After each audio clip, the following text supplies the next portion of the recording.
Vols are back.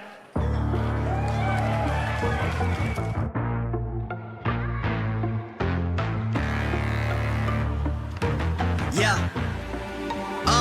Money make the world go round. I'm trying to get a dog right now. Everybody worry about the crown big. Look, homie, I'm the man right now. Talking to a peon, kind of time we on. Don't roll like the kind of take eons. Got a little buzz, it's time to go beyond. Can't look back, no time to hit rewind. Yeah, she wants to do S class. I'm like, boo, you must ask. They pour way too much in your glass. Just move your hips like a hold up class. Hit the gab, I talk that gift. Strut like up, and I walk that shit. When I'm up, that's it. I'ma start living reckless. Get that bag, I'ma walk like this. Yeah, I'ma walk like this. Hit that lane, I'ma walk like this. Walk in the spot, but they all get lit. Toilet won't flow, let me talk my shit. Every song bang when they drop in hit. Said on the man, post up, no miss. Over your head, next time, don't slip. Play your part, better read that script. Yeah, I'ma walk like this.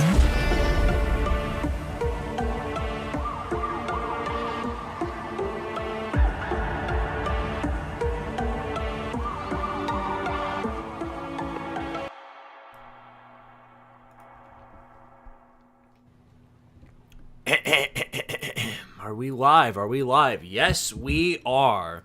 Indeed, we are. Oi, fellow comrades, it is Squidtard here, along with my co-host, Mr. Lucas Sharp and Mr. Julio Rodriguez, and welcome to another grand episode of the Vol Star Podcast. We've really hit a high on this show, I'll tell you what. Got a lot to go over today. The baseball team appears to be on a free fall. We'll get into that. Softball team not performing much better. So other than that, there really isn't much else to talk about. Of course, we're going to recap the NFL draft. And we have a special guest coming in around 8:15. So first off, before we get to anything else, how are my wonderful co-hosts doing tonight? I'm doing pretty good. Do we have anything from you? I guess not. Suppose not, yeah. Oh, I'm fine. Okay. Cool. You did go on a vacation one of these past few weeks. Tell us about the Japan trip. It was fun. So two of my days were spent at Universal Studios. So that was one of the days that was in Osaka, and then we also spent another one at the Tokyo Disneyland, which, by the way, is way cheaper. It's almost cheaper to fly to Japan and go to their Disneyland than it is to go to the one in the States, by the way. At least I think it's. I think it is cheaper after the flight and everything. But other than that, we practically walked around either Tokyo, and we did walk around Osaka one day, but I didn't get to hit everything that I wanted to. I didn't get to go to Akihabara or one of the other districts I wanted to go to. But other than that, I practically got to do everything else I wanted to do. Okay, cool. Well, I'm glad you had a good time. Lucas, what's going on with you, buddy? Nothing much. I mean, my new job, it's starting to kick off. Pretty much just been working more and making live streams, gaming streams as of late. I'm debating whether or not to make my main channel either a sports channel or a gaming channel, because the gaming streams have actually been doing pretty well as of late. So I'm starting to debate whether I should do sports or gaming on my channel. Hard decision. Very hard decision. All I can tell you, I can't drive you in whichever direction you want to go, but whatever I can tell you is good luck in your endeavors, is the best way to put it. All right, well, let's go ahead and start out before we get through anything else. We're going to do things in reverse today, so we're going to start out with the softball and the baseball teams, which I will tell you, it's not pretty. It's not been a pretty week for them. It's been the complete opposite of that. For the softball team, unfortunately, they went down to the Texas A&M Aggies at home in Knoxville to finish out their final series of the regular season. They lost the first game 0-1. They won the second game, and then of course they got absolutely destroyed in the game after that. So loses the final game of the series. Not much you can do about that. Maybe you can chop that up as them preparing for the softball championship, the SEC softball championship, which is, of course, good for us because we made it all the way to the quarterfinals just by existing. I'll show you guys the bracket right now. Take a look at this. Bam. Look at that. And then I'll show... Here you go. So it looks like this. This is our bracket. So it starts out May the 6th. So it literally starts out tomorrow. Kentucky and Georgia play. Missouri and Ole Miss play. And then Bama and Auburn play. That's going to be a fun match, I bet.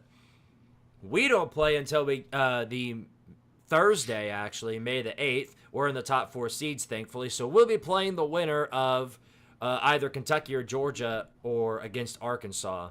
So we'll see how that pans out. Maybe if they were preparing for this game, preparing for this tournament, they'll have a good run, and I certainly hope so, because then that'll propel them forward once they get to the real thing, the NCAA tournament. So, do you guys know if we're getting home field in the NCAA tournament? Wait for softball or baseball? This is softball. Okay. Well, I thought you just meant like both of them. I think softball we should. Yeah, softball. I think we pretty much. I'm pretty sure already clinched like hosting a regional. Yeah, I was about to say. I thought we hosted a regional, super regional. I'm pretty sure we also should be able to do that if we get past the regional. Now with baseball, it kind of looks like. Depends on how the last couple series go, because we're like 13th now. So if we lose any more series, then there's a chance we probably won't be hosting a regional. We'll be like probably one of the top 2 seeds, and then if we win, then we should probably at least be we might have to go on the road for a super regional. Depends on who loses, because I think to host a super regional, either one of the top teams has to lose. Like I said, it'll kind of depend on who wins the regionals and stuff like that, of course. Right. Well, let's talk about that, shall we? We'll get more time next week, of course, to talk about the Lady Vols and the softball team, depending on whether or not they win the championship or not. We'll have to find that out on Saturday. But for now, let's talk about the baseball team. And it's probably worse for them. I'd say it is. We went up against Auburn at home in a big-time series, and we came up short again. This time we lost the series 1-2.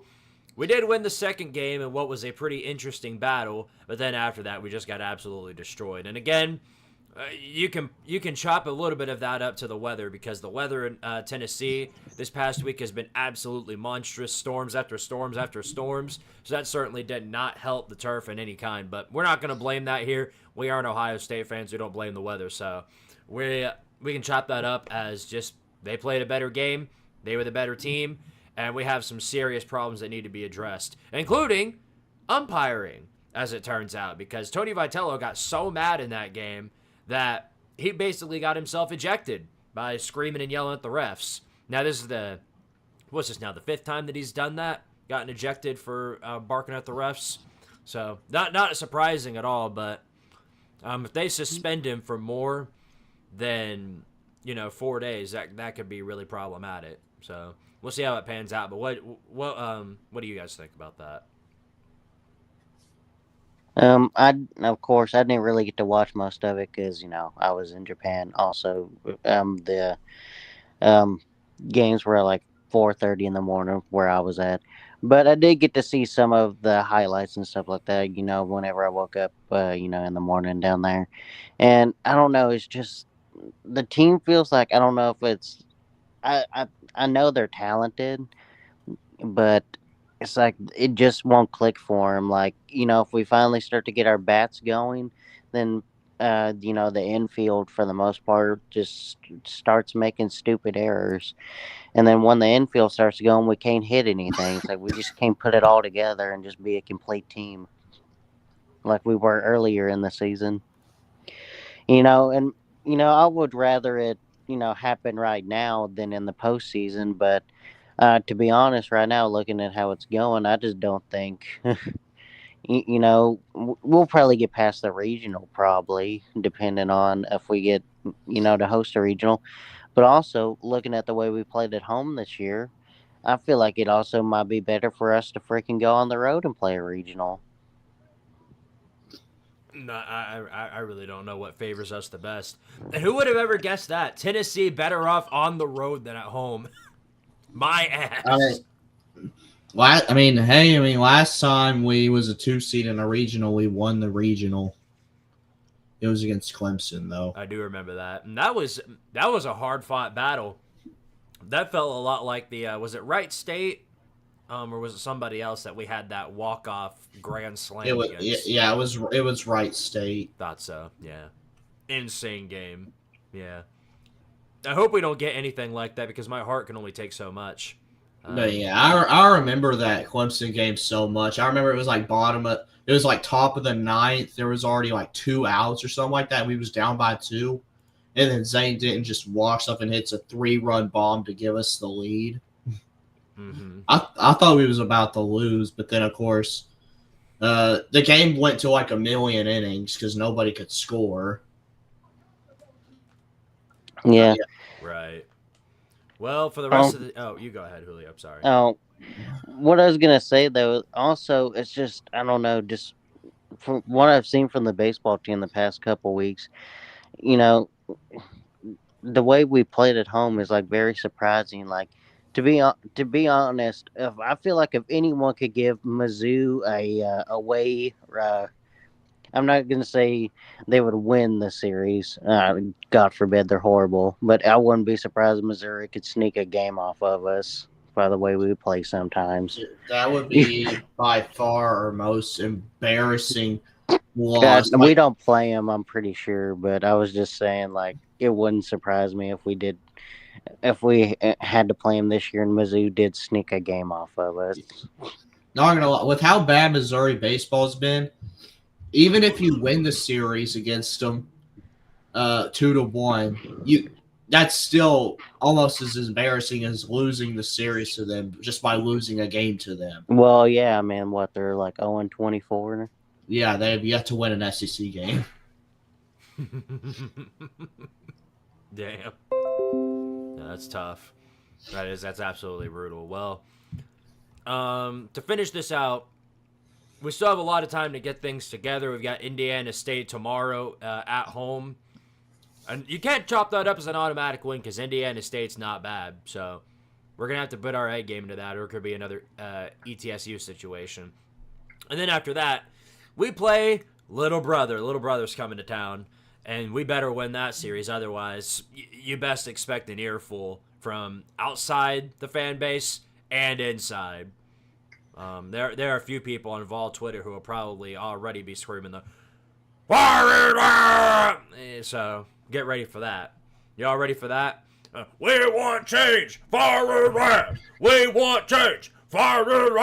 We want change. These people forget that we literally not just made the national championship, won the national championship last year. These people forget that. In 1 year, they want to fire this coach. It's just like Tardaria. The Tardaria Squidtards win the national championship in football, and then the next year they go 6-6, and now everybody wants them fired. Like, come on, man, keep it real. Speaking of that, I did see how you lost this YouTube short about how you lost that game. That was the most hilarious thing I've ever seen. You can't draw that up in any other scenario. No matter, you can't draw that up in any headcanon, any fictional scenario.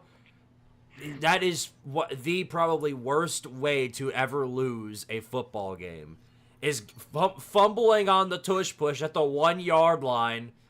I mean, you can't draw that up any other way. And in case y'all haven't seen it, there's a short on my channel. I was playing the Tardaria Dynasty on Saturday, and I was playing against Tennessee trying to fight my way to a bowl game. And we were down 24-28, I believe, or it was 34-38. My defense couldn't stop anybody. So I chewed out 4 minutes of clock, got it down to literally 10 seconds and ticking down at the 1 yard line. And I put my quarterback up and I just do the tush push. I'm like, this should work. Quarterback sneak never fails. And that's what I did. I did the quarterback sneak. He goes into the end zone, but as he's coming down, he fumbles a football. Tennessee recovers. Game over. Literally, it took me a solid 2 minutes to say another word after that. Legitimately. Yeah, that was funny. I couldn't believe that happened. I won a similar way against Lucas. So the Army Navy game, we were playing an Army Navy dynasty, and I was Army, he was Navy, and I had scored with like so many with so much time left. I think I left him like a minute and 30 seconds or a minute or something like that, and literally literally the first play he drops back to pass, it bounces off one of his dude's helmet and straight into my lineman's arms, and I win the game. Yep. That's usually how it goes. All right, well, our guest appeared in the back room and then left, so we'll give him a chance to come back. In the meantime, let's do roll call real fast. Let's see who's in the comment section. Yo, man, Connor, fire! Matt, Dummit, don't call him Doom it, damn it. Super Nuclear, what's going on, buddy? Mr. Playboy, Ian the Hyper, fire! You saw Lucas got robbed out of the Royal Rumble? I did see that. Man, that's crazy. Hendon Hooker Stan, Goob. Let's see. Levi Hazel or Hazeli. Hazel, whatever. Volbill 99. Submachine OP, the worst part, you had to listen to Rocky Top as your crowd laughed at you by the crowd. Yeah, no, absolutely crazy. Well, our guest joined the back room again, and then he left again. Okay. Come on, man. Okay, look, he's an Alabama fan, so chances are, yeah, he's using that Tuscaloosa Wi-Fi. It hardly ever works, so I can't blame him for this. Either that. I mean, he is an Alabama guy. I mean, most Alabama people don't know what they're doing. So. Oh, he knows what he's doing. He just has he just got that Crimson Tide Wi-Fi. It only works about 9 times a year. Mm-hmm. Yeah, sure. Then the other 4 times it falls apart. Yeah, sure. Especially on the road. Yeah, high tide. High tide, baby. High tide. I need to make that one of my sound bites. I've got a bunch of sound bites that I installed in preparation of the Dynasty stream, but I can use them just as efficiently here. Like this one. You might as well be in different leagues, not conferences, different leagues. In different leagues, yeah. Might as well be in different leagues, man. That's what we're about. I will say our baseball team is in different leagues. That's for certain. All right, well, there he is. All right, everybody. Well, hopefully Tuscaloosa Wi-Fi is working out for him because he's in the back room now. We're gonna let him in. One of my good buddies met him at the Slob Olympics back in 2024. Great guy. He's a sportscaster. Does a lot of sports podcasting. Absolutely phenomenal guy. So let me introduce to the panel Mr. Ballard Sports Media. How's it going, buddy? What's up, brother? How you doing? I'm doing, buddy. I'm doing phenomenal. Good to see you here on the podcast tonight. Yeah, thanks for having me, man. It's I don't know if I've ever actually been on your channel, but you know me, man. I'm always watching. That's right. So that's why I made sure to bring you on here, my man. All right, well, let's go ahead and roll into some of the topics. First off, before anything else, Mr. Ballard, Sports Media, good sir, introduce yourself to the people and tell them what you do here on YouTube. Yeah, well, I'm Christian Ballard, working towards sports journalism, hoping to go to UAB in Birmingham, Alabama soon, hopefully by next fall. And I run a YouTube channel called Ballard Sports Media, where we mostly talk up college football. We interject a little bit of baseball here or there, the big stories, and college basketball when it hits March Madness. Oh, yeah, man. I like it. Well, let me go ahead and drop his channel link into the chat. And you guys can go check out Mr. Ballard Sports Media. Does great stuff over there. Really, really informative stuff, too. He's very, very knowledgeable about the sport of college football, so I think y'all will get a real good kick out of his content. All right, man. Well, let's talk about this real fast. How you feeling? We got to go into talk about the NFL draft. Let's talk about that, shall we? Because we have yet to discuss that. We'll talk about what Tennessee did first, and Tennessee selected quite a few. They got quite a few people selected. Obviously, the first one, Mr. James Pierce Jr., defensive end, went into the first round, drafted by the Atlanta Falcons. They finally selected an edge rusher. Holy hell, unbelievable. I know, crazy. Then also Omar Norman Lott got drafted to the Chiefs in the second round. Dante Thornton and Dylan Sampson both went in the fourth round. Dante Thornton went to the Las Vegas Raiders as a 108th overall pick. And then Dylan Sampson to, unfortunately, the Cleveland Browns, the factory of sadness, for the 126th pick. So, not much else you can chop that up to as bad luck. Hopefully, hopefully it doesn't have Shedeur Sanders in the pocket. Oh, boy. Enough Shedeur Sanders strays, though. Ballard, you guys had a lot of people drafted. Alabama, specifically in the first round. Tell us about some of those players that were selected.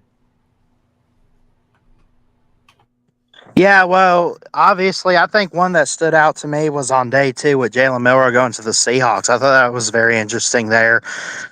I'll have to actually pull it up real quick. I know we had Jahad Campbell went. We had Tyler Booker go. I think he might have ended up. I think he went to the Cowboys, if I'm not mistaken. Yeah, he did. I'm a Cowboys fan. He went to the Cowboys. I got you.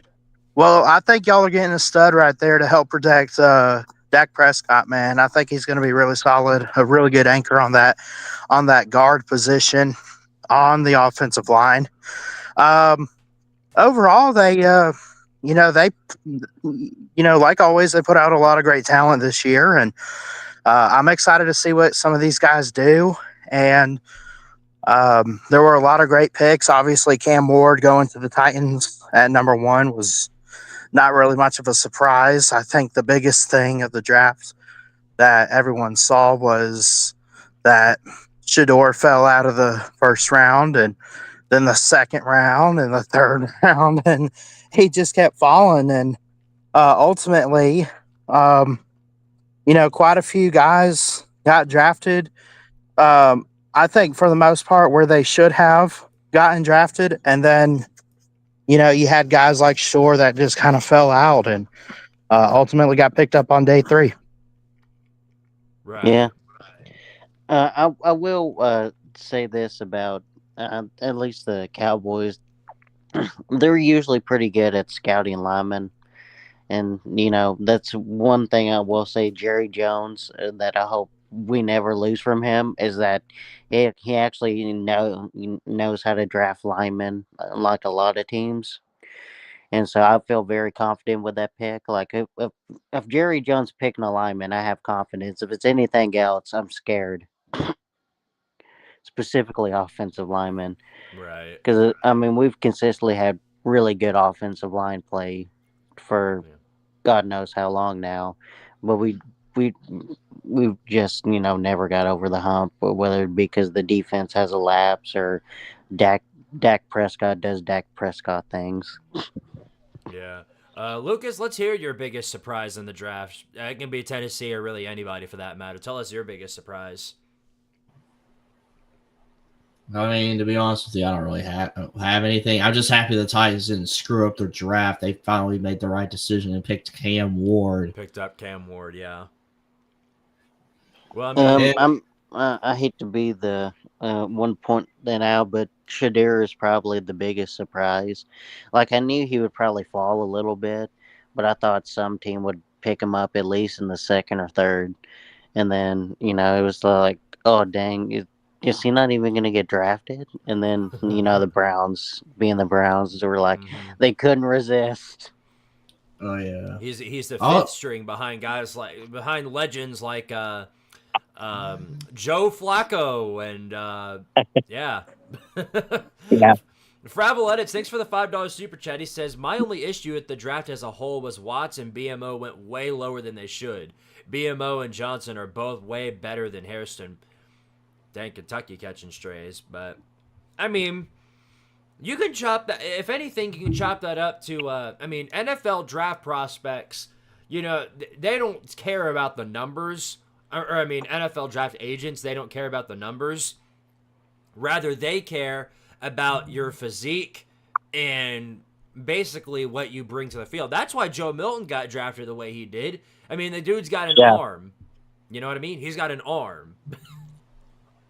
I will say real quick that, I thought Alabama had some guys get drafted probably where they should have. I like Milroe to the Seahawks. I liked Malachi Moore going to the Jets, man. He's been waiting quite a while. I think he was a fifth-year senior last year, so he's been waiting for his name for a while. I figured he would have, when I saw that he slipped to day 3, I'm like, okay, not a surprise. He'll go 5th or between rounds 5 and 7. But the Jets kind of got a good steal there, I think, at 130.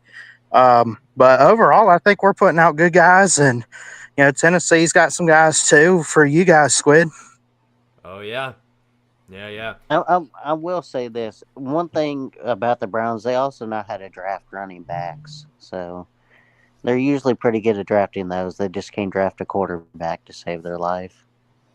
Well, it's at Baker Mayfield, but we saw how that worked out. Right.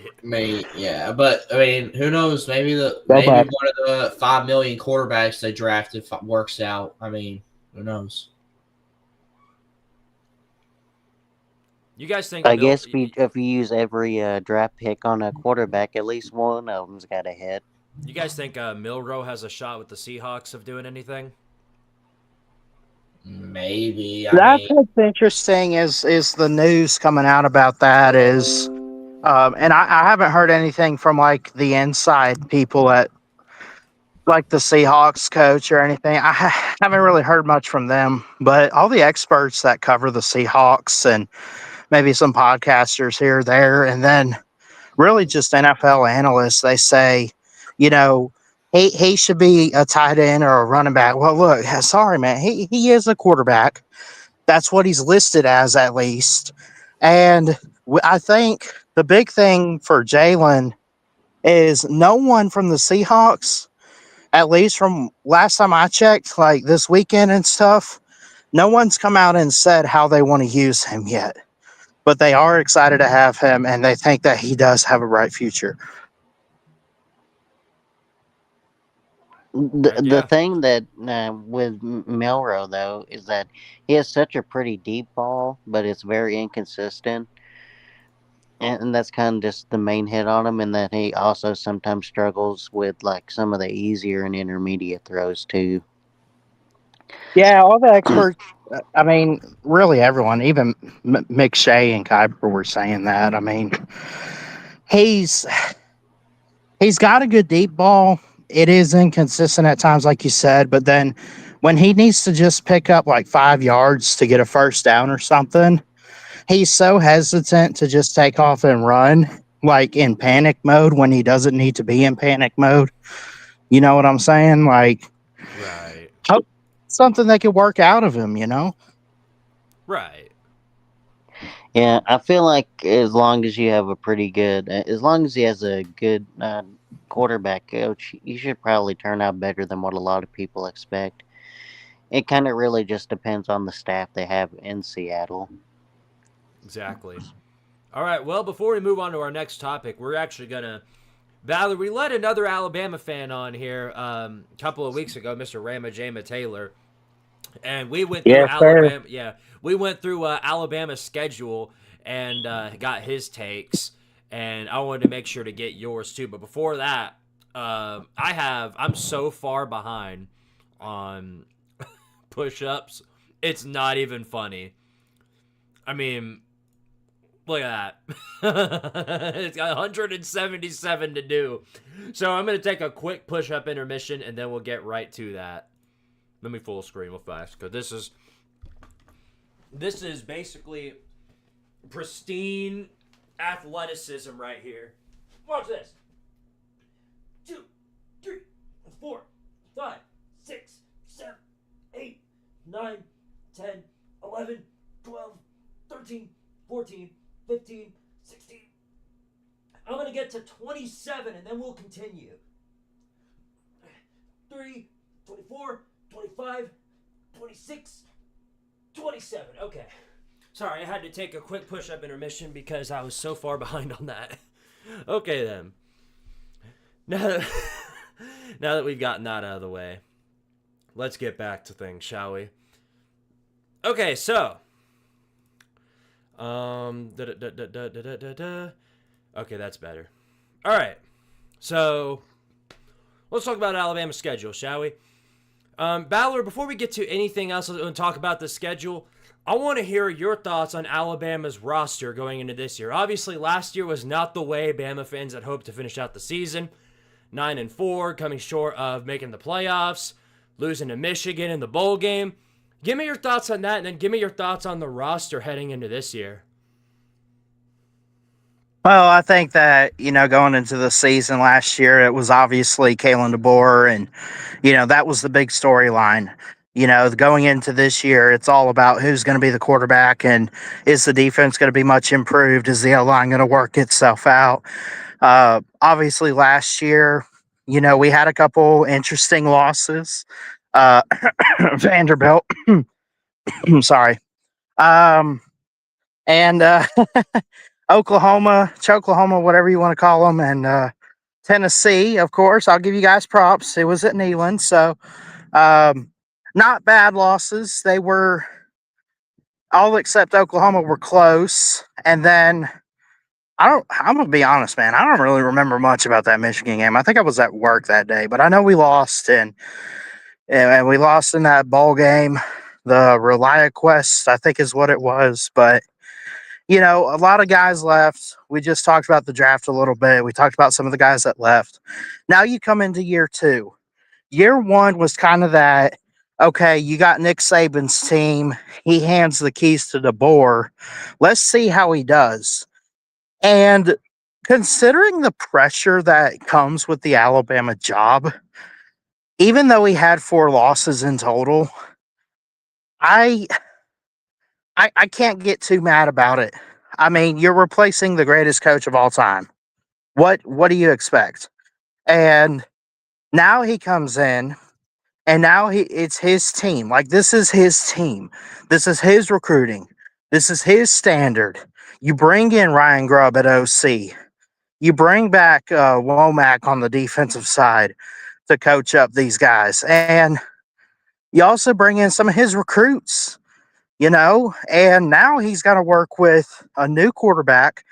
You do bring back Bernard and Williams at wide receiver. So you have some of the key pieces there. It's going to be a focus on leadership on offense this season.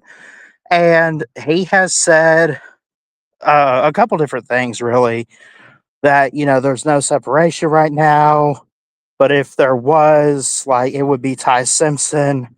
Ryan Grubb at least said that. And I think Kalen DeBoer kind of confirmed it. But, I think going into this year, before we really look at the schedule, it's just going to be one of those things where I feel like, because of what Nick Saban did, and I really hate to put this pressure on him, but the whole world's going to be watching Alabama for a while.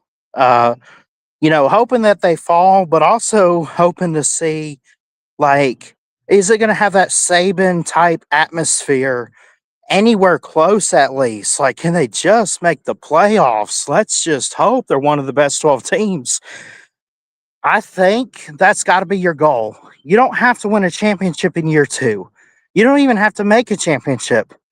But, like, 4 losses last year, anything close to that, and missing the playoffs and settling for a bowl game over a 6-6 team, come on, man.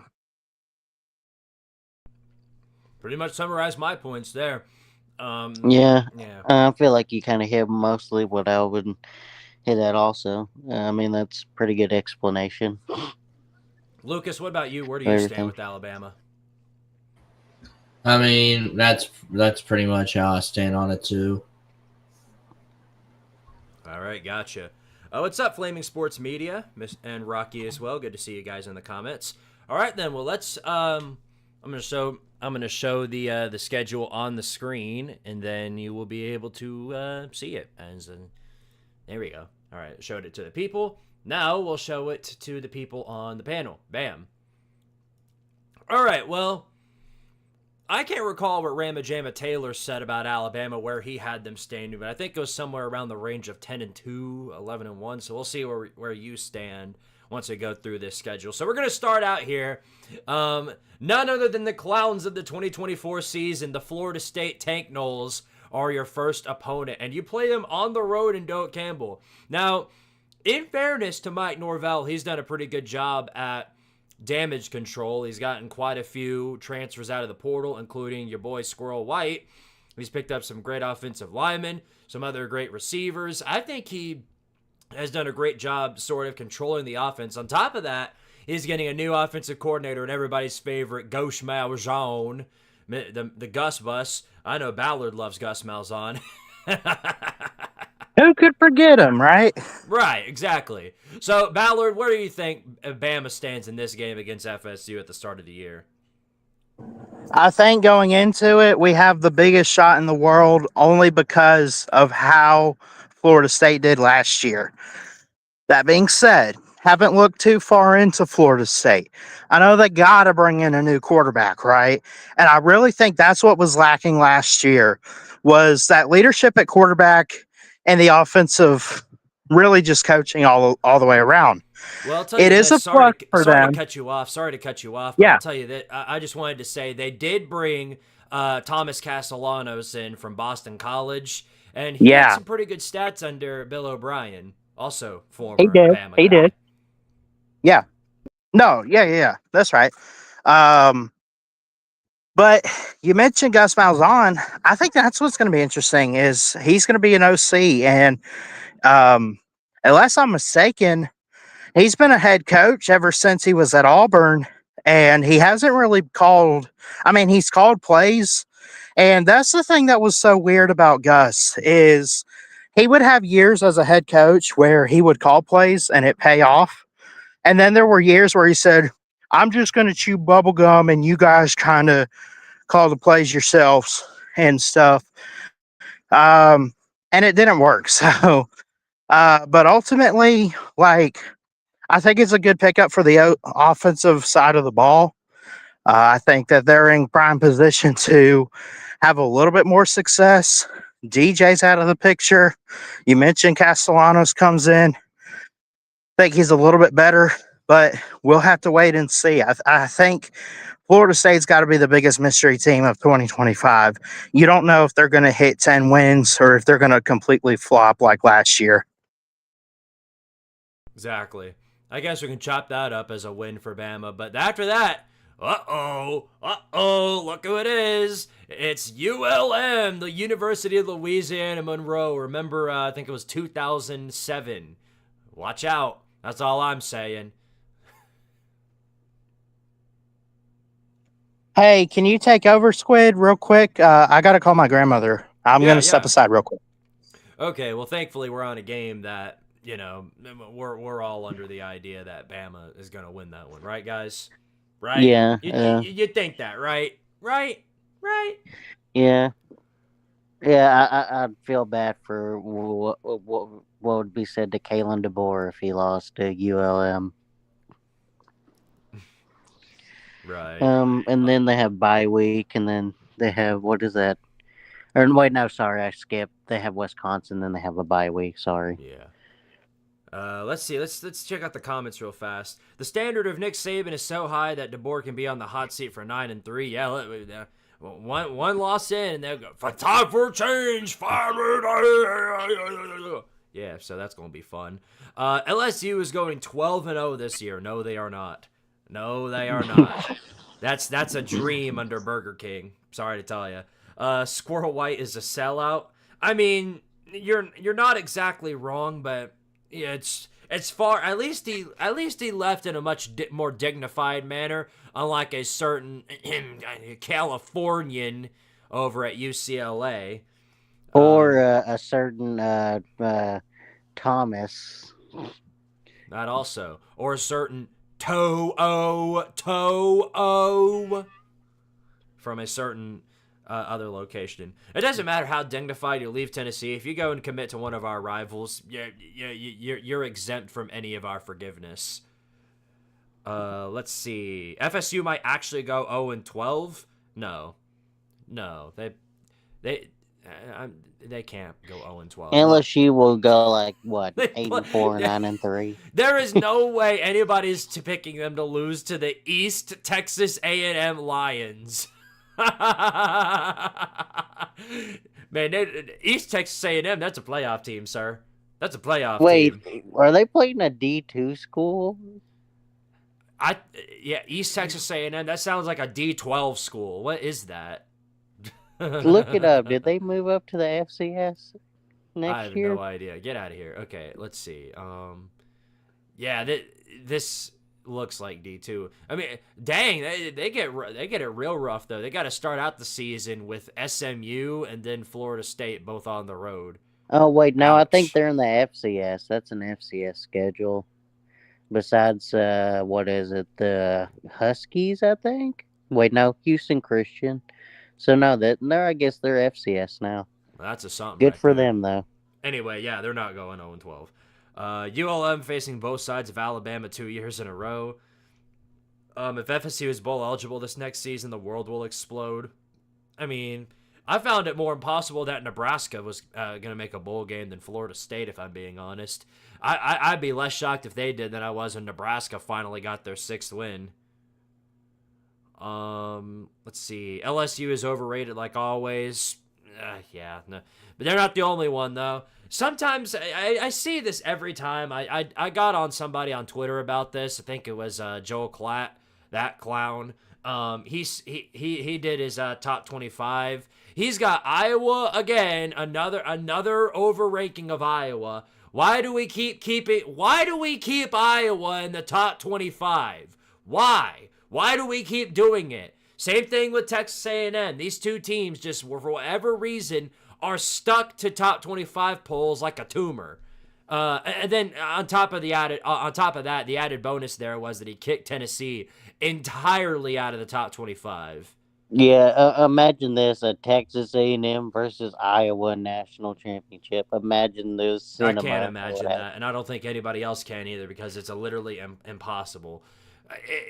My brain will try and form a tumor if I even think of that because it's never gonna happen anywhere close. But yeah, I don't get it. All these analysts have been saying that Nico is nowhere near the best quarterback in the SEC, but suddenly he leaves, and now Tennessee is a fringe top 25 team. I don't get it.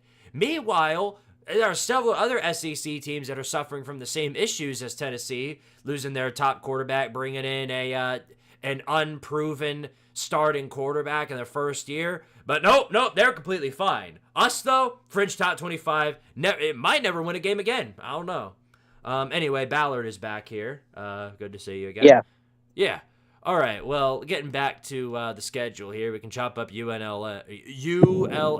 not UNLV. I don't know why I thought of Dan Mullen there. But, all right, anyway, let's move on to the next game here. Game 3 of the Alabama schedule, the Wisconsin Badgers. You destroyed them on the road last season. And Luke Fickell's going into his 3rd year in a make it or break it season. If he flops again this year, something tells me that seat is going to get either red hot or it's just going to be like a spring trap and bounce him off into the sky somewhere else. But what do you think, Ballard? Do you think Bama's got this one?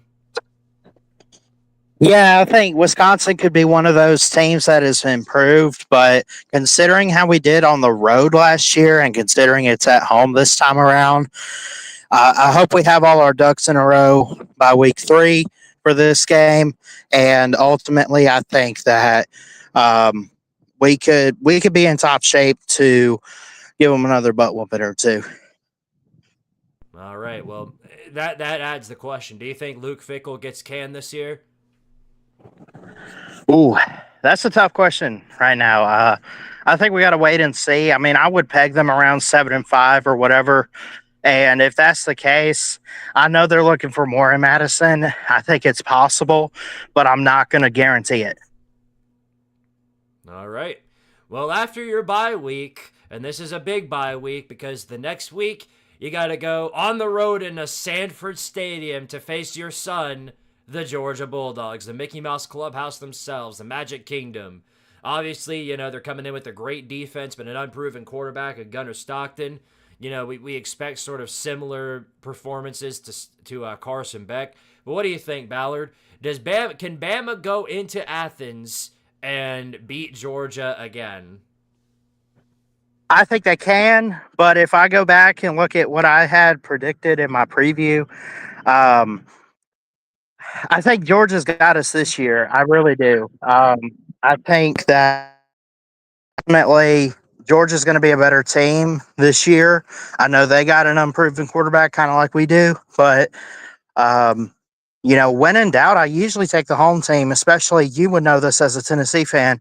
It is tough on the road in the SEC, so I'm gonna be nice here and kind of give it to the Dogs, but I hope I'm wrong. All right. Well, here's this. This is interesting. After that game against Georgia, yeah, it's a revenge matchup, and this is perfectly scheduled, just like last year. You beat Georgia at home, then go on the road to Nashville and lose to Vanderbilt. Can we see an opposite result here? Before you give your take, I just want to go out and say we talked to Jared, the Vanderbilt fan. You might know who he is, but he's a Vanderbilt fan that we know here on this channel, and he said that Vandy is going to beat Alabama again this year because of how bad Alabama's defense is. He thinks he thinks Diego Pavia is throwing for like 250 to 300 yards. I wanted to get your take on that. Do you think that's a possibility? Some of that stuff that he probably said was true, but the part about beating Alabama twice, hey, Jared, pass that crack pipe down this way, buddy. That ain't gonna happen. When is the last time Alabama lost to Vanderbilt 2 times in a row? Has that ever happened? I don't know if that's ever happened, but I will say this. Last time they lost to an SEC team 2 times in a row, or lost 2 years in a row to the same team, it was under Nick Saban, 2014, 2015, go back 10 years, and it was Ole Miss. Sheesh. Brutal. Well, yeah, we're all going to go ahead and say that Vandy should not beat Alabama. Bama should take care of this game. But again, Vandy is a steadily improving team under Clark Lee. I'm expecting similar results for them this season, and I could see them putting up a fight. Now, I don't think they'll put Bama down, but I think they'll put up a fight. I think they'll make it a tough out for Bama, but I think eventually in the fourth quarter, Bama will pull away and get the dub there. Yeah, that's kind of how I see it too. I think it'll be a little bit of a dogfight for like 2.5 or 3 quarters, but I think we pull away. Oh, I finally found the thing with Vanderbilt. The last time Vanderbilt beat Alabama 2 times in a row was like 1955 to 1956. Oh, very, very recent. Very, very recent. All right. Well, after that, you go on the road to Missouri, going into Columbia. Bama put the absolute whooping on this team last year at home. Now you're going on the road to face off against Eli Drinkwitz. And, well, for starters, losing Luther Burden and Brady Cook is going to be extremely tough on Mizzou. They're bringing in Penn State's backup Bo Pribula, I think is how you pronounce it. And we all know how Penn State quarterbacks do. They're not exactly the most pristine. But we'll see. He might perform well for Missouri, so we'll see. But Ballard, back to you. Do you think Mizzou can beat Bama, or do you think Bama's got it? No, I think they take a big step back, man. And Bo Pribula, or whatever his name is, from Penn State, wasn't really all that good when he had to step up in big-time moments for Drew Aller. I think Drew Aller had an injury or 2 last year in a game or 2 against maybe Ohio State or whoever it was. And maybe it was 2 years ago I'm thinking of. I don't know, but there was a game where Bo lost the game for him. And I'm just not sold on him as a quarterback. We'll see. I think he has time to prove himself and kind of show what he can do in the SEC. But again, it's a whole nother level than the Big Ten, and we both know that those are the two best conferences in football right now. Sounds about right to me. All right, well, we'll see how it pans out for him. Then after that, here we go. Here we go. The Tennessee Volunteers coming right back to Tuscaloosa. It has been over 20 years since the last time Tennessee beat Bama in Tuscaloosa. Going to have an unproven quarterback at the helm in the name of Mr. Joey Aguilar, since, of course, they lost Nico to the transfer portal. So that is the most unproven thing about Tennessee. We know that they're going to have a great defense. They've got new receivers coming in. A brand new offensive line backed up by incoming David Sanders, one of the top offensive lineman recruits from last year. It's going to be really, really interesting to see how it pans out. We could see the offense take a step forward, but will it be enough to get the jump over Alabama in Tuscaloosa? Ballard, what are your thoughts? I think you never count out this rivalry game. I understand that we had beat y'all for like 10 plus years or almost, 15? And then you guys got us. Then we won. Then you got us last year. Regardless of the streaks and everything, when you play this game, the streaks go out the window, buddy. They do. And it's victory cigars on the line. I would take Alabama right now, but at the same time, I think honestly, bro, like with the Nico stuff this offseason, I just think that it's going to be a little bit of smoke for you guys in your eyes. I think that you're not going to fall off like Florida State or nothing, but I wouldn't be shocked if you guys had a couple losses on the schedule. And I don't think you guys would have enough to go to Saban Field and get the job done. But it is a rivalry game. You never take it lightly. All right. Well, yeah, no, that is definitely it's going to be a tough bout, I think, but I'm with you. I think Bama pulls away. I'm just not. It's not even sort of a stigma around this rivalry that I have. It's just a stigma around Josh Heupel and his job on the road, and I'm sure Lucas and Julio can agree right with me there. It's there's sort of this stigma with Tennessee on the road where they just underperform, whether it's the offense just playing way too soft, and that's not going to get it done in a rivalry like this. You got to play aggressive because you best guarantee that the other team is doing that exact thing. These rivalries are where they bring out everything. I mean, we've seen it plenty of times in the Iron Bowl with Auburn playing well above their grade against Alabama. So, and we'll get to that momentarily. Don't you worry. But yeah, in order for me to convince myself that Tennessee's got a real, actual shot of going on the road and doing this, we're gonna have to switch our offensive game plan, and I just don't see that happening. But now here's where things get really, really interesting. A lot of eyes are on the South Carolina Gamecocks this year, and that's who you're playing next. And you're playing them on the road in Columbia. They gave you a big-time fight last year at Saban Field. Really put you all down to the wire. Had Sellers had that last drive, had he had his last scoring drive, you would have lost to South Carolina at home. So it's definitely not an easy bout for anybody. So what are your thoughts on that? Yeah, South Carolina is going to be dangerous, bro. Lenore Sellers, really, really good talent. Shane Beamer, you can say whatever you want about him. I think he's getting this program where he needs to. I think he's got them where he wants them to be right now, which is 8 or 9 wins year in and year out. And I would expect the same thing here. This is in Columbia. I don't know what to predict as far as who's going to win or who's going to lose, but it would not surprise me either way.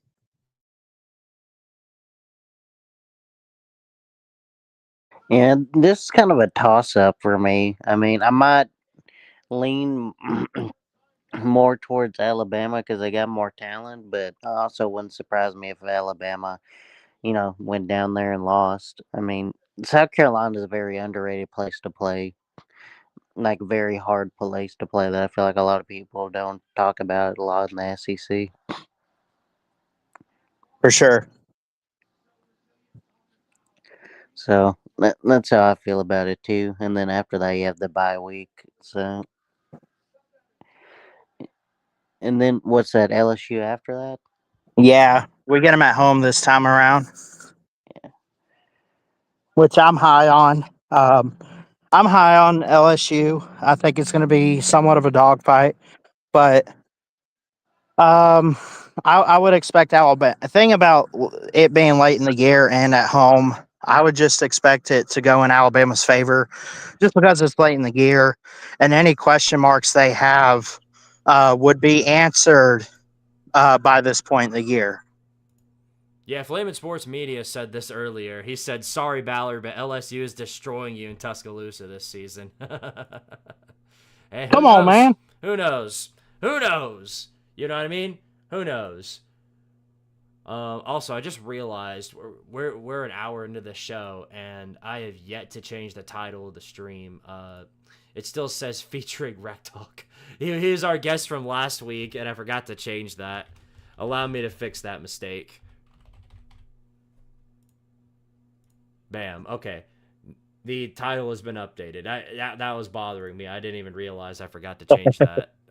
Okay. Anyway, since we all already understand Brian Kelly's ability to stop Alabama or any Russian quarterback for that matter, we can go ahead and chop that up as a win no matter what.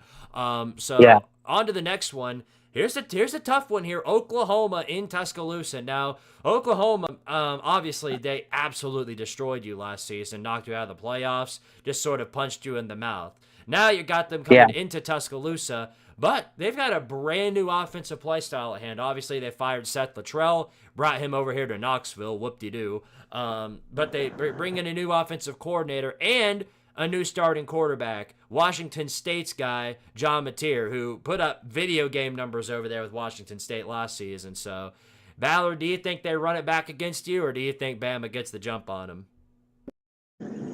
It's possible. This is what's going to be interesting is the revenge factor of Kalen DeBoer. How does he do in year 2 with the revenge games?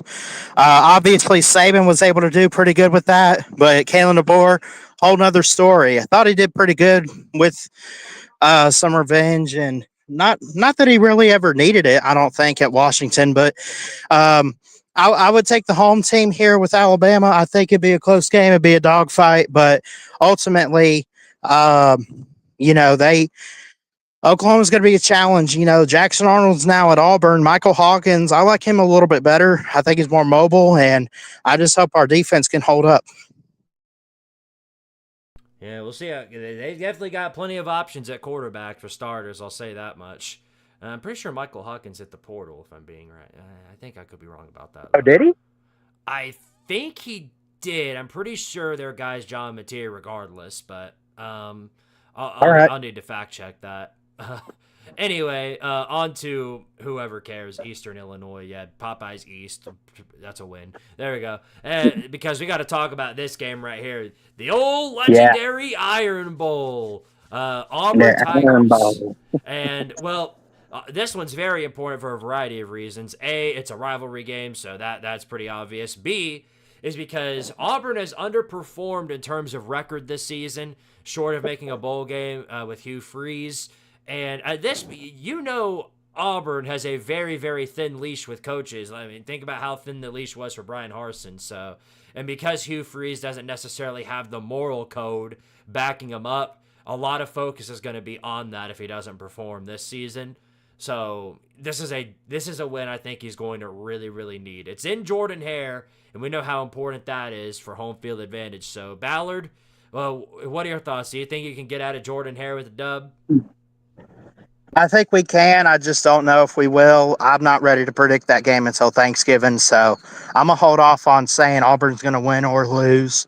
But I would say that it's an Indian burial ground or whatever at the Jordan-Hare Stadium. I mean, literally, we called it the grave digger from 2 years ago.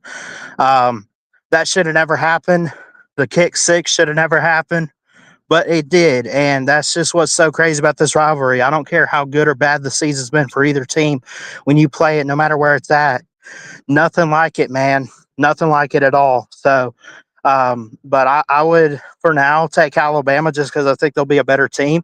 But overall, I think that it's going to be a tough game for whoever is on that field for these teams. Also, you got to keep in mind, depending on how Auburn's doing, throughout the season. This could be Hugh Freeze coaching for his life at Auburn, depending on how bad the season is. Yep. They need the ability to throw toilet paper up in the trees again, so they need this one bad, especially since the basketball team didn't finish out and get the dub against Florida. They made it to the Final Four, but they did not win it all. So that definitely puts a lot more on Hugh Freeze's shoulders. So we'll see how it pans out. They even lost their top guy. 37-year-old Chad Baker and Mazzara went on to play for his 19th year at another school. So, yeah, real tough luck there. Anyway, chopping it up, getting things back together here. Now that we've gone over Bama's schedule, Ballard, I want to hear your final prediction. And it doesn't necessarily have to be final, but I do want to hear your prediction on Bama's overall record for this year. Yeah, I'm gonna take a bold step here. I'm gonna say 10-2 with losses to Georgia, and I think Auburn could get us. I hate to say it, but I'm gonna say 10-2 with Georgia and Auburn, just because the other rivalry games tend to be at home this year. You go on the road to Georgia and Jordan Hare. Only reason I picked Jordan Hare is because Kalen DeBoer is not. You know, he experienced this game last year, and he did great. But going to Auburn, that's a whole nother story, man. So I think that could be our second loss. But I still think we get in the playoffs. I just think with 2 SEC losses, maybe you're looking at Georgia, Texas again in the SEC title game or something. And ultimately, hopefully Alabama, fingers crossed, can sneak their way in the 12-team playoff. All right. Well, yeah, 10-2, that should be good enough to get you in. We've given our predictions earlier, I think, when Taylor was on, and I think I had them going around exactly 10-2, either that or 11-1. Because this is look. No matter what you think of Alabama, whether or not they're going to improve this year, this is a very favorable schedule. It's limiting on the road games. They've got plenty of these tougher games at home. And even if they do lose these road games, go 1-2 in the tough road games, Georgia, South Carolina, and Auburn, that's going to be good enough to push them into that spot for the playoffs. And then who knows what happens once they actually make it there. Now, it's going to be interesting now that, Ty Simpson looks to be your starting guy. Let's see what Kalen DeBoer can do and what he can do to revolutionize him and your offense. It's going to be a fun watch, I think. We'll see if Bama can get back to not necessarily the days of Saban, but back to competing for championships. So Ballard has them going 10-2 for. You should go home to Greenbow, Alabama. Yeah, so there's Alabama. yeah. So I'll ask you this. This is unrelated to Bama unless you hate them, but which I don't think you hate your own team. Which team, because of their fan base or some other factor, which team do you want to see collapse this year, Ballard? Oh, I don't know. Question. Tough question. You gotta alienate somebody. You gotta alienate Georgia. somebody. Yeah, Georgia. Yeah. It's going down, doggies. Woo! Dude, I hope they crash and burn, man. I hope they realize, man, all this complaining about Carson Beck's interceptions, man, that's all you needed. That's what you needed. You needed him. Just give him another year. I don't know what to tell you. Now he's off over at Miami. I hope he wins the Heisman, and I hope Georgia goes like 8-4. That's what I hope. If only. How funny would it be? How funny would it be if Miami makes the playoffs and Georgia? Let's say if Georgia, even if they made the playoffs, how funny would it be if they face Miami and Carson Beck beats them? It would be karma incarnate, I'll say that much. This brings us into another conversation. Awesome. Yeah, this brings us to another conversation. You might have seen it on Twitter, probably not, though. I got into this bit of an argument, per se, against these absolute dummies over here on Twitter. Here, I'm going to show it on the Yeah. screen in just a sec. I mean, these guys are absolute clowns. Remind you, a lot of these Georgia fans have their football experience is anything dating beyond 2021, and that's it. So anything beyond or before that is just completely moot, just out of their minds. They completely forgot it exists. So we got numbnuts over here, and I'm gonna put this on the screen in just a second. This is absolutely insane. So this starts out with I think it was a Clemson guy saying, "What college football fan base is this?" And obviously the bar's full for trash talk, then an empty trophy case to back it up. First thing I see, Georgia fan saying Tennessee, all of the trash talk, but no trophy case to back it up. Well, looky here. What is that? I spy with my little eye. What? 6 national championships compared to your 4? Hello? Ding dong. Look at that.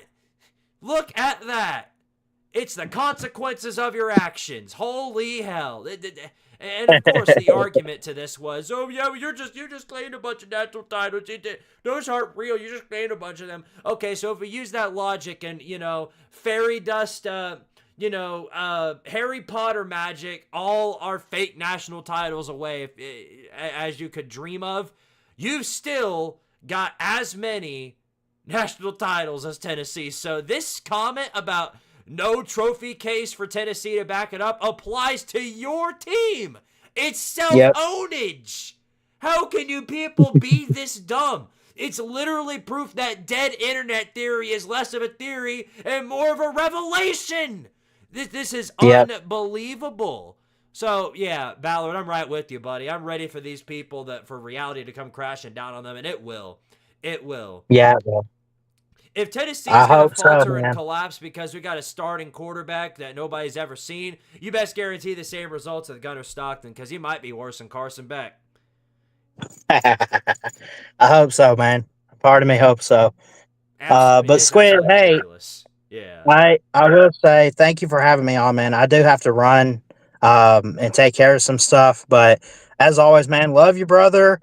And to all you guys, if you're not subscribed to Squidtard, I don't know what you're doing. And beepity. That's right. Yeah. Subscribe to Mr. Ballard Sports Media as well. Makes great content over there on BSM, Ballard Sports Media. Great guy. Love him. Thank you for being on, Mr. Ballard. And I'm gonna make sure to mark down your prediction on Alabama once the preseason comes by. We'll take everybody that's been on this show and their predictions for their team, and then mark it down somewhere for funsies. All right, well, we're past 9 o'clock here. Lucas and Julio. Lucas has been on his phone the entire show, so he might not even be around anymore, but Julio's been here. Yeah. You guys, Lucas, you still there, or are you in limbo? Yeah, I'm still here. I don't know. I was about to. I'm feeling kind of bad. Dang, why? I don't know. My friggin' ear is killing me right now. My throat's sore AF. Well, we'll wrap up the show here so that you can go get you some well-earned rest. First off, though, you got to watch me do more push-ups because, again, I'm so far behind on those. So, Julio and Lucas, before we wrap up tonight's show while I'm doing my push-ups, you guys go ahead and tell us what's going on for you this week. Nothing much for me. Mostly just had to adjust back to the time zone because I was in Japan, and Japan's like 13 hours ahead. So mostly this week is going to be me adjusting back to that. Also, I have a doctor's appointment on the 9th for a scope. So if any of y'all want to put some prayers up for me, that's on the 9th. I guess that's really about it. All right, I hear you. Lucas, what about you, buddy? Well, nothing much for me either. Just, I don't know. That's pretty much it. All right, then. Well, guys, Appreciate y'all for being on the show tonight. Y'all are great people. We'll see y'all next week with another episode of the Vol Star Podcast. Sorry, got to catch my breath. That was a lot of push-ups. Of course, now that things have started to tone down a bit with the off-season, moving into the latter half of the baseball year, everything should return to normalcy in terms of schedule. My finals, everything regarding classes are wrapping up this week. So I'll have a lot more time to make content for you guys. And before we wrap things up here, thank you all again for 10,000 subscribers here on Squidtard Sports. That is a significant milestone for me. And hopefully this channel will grow more and more as we deep dive into the future. So appreciate all of y'all again. We'll see y'all next week. And as always, power to Tardaria. And of course, go Vol!